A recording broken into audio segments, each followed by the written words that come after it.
কি বন্ধুরা, সকলে ভালো তো? আশা করছি সকলে খুব ভালো আছো। আজ আরও একটা নতুন রেসিপি নিয়ে চলে এসেছি। আজকের রেসিপিটা একটু অন্য রকমের।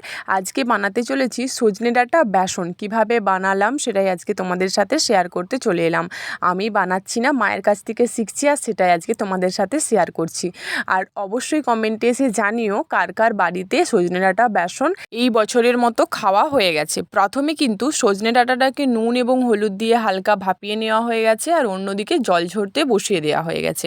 মা কিন্তু অন্যদিকে কিছুটা পরিমাণ বেসন, কিছুটা পরিমাণ নুন, চিনি, কিছুটা পরিমাণ লঙ্কার গুঁড়ো, ধনে জিরে গুঁড়ো, কালো জিরে সব কিছুকে দিয়ে ভালোভাবে জল দিয়ে মেখে নিয়েছে। এরপর সজনে ডাঁটা যে সিদ্ধগুলো ছিল সেগুলোকে বেসনের ওপর দিয়ে ভালোভাবে বেসনের ওপর ভালোভাবে লাগিয়ে তেলের ওপর ছেড়ে দিলেই রেডি হয়ে যাবে সজনে ডাঁটা বেসন। কার কার প্রিয় অবশ্যই এসে কমেন্টে জানিও, এবং কার কার এবছরের মতো খাওয়া হয়ে গেছে সজনে ডাঁটা বেসন সেটাও কমেন্টে জানিও। তোমরা সকলে কেমন আছো কমেন্টে জানিও। সকলে ভালো থেকো, সুস্থ থেকো। ধন্যবাদ। বাই।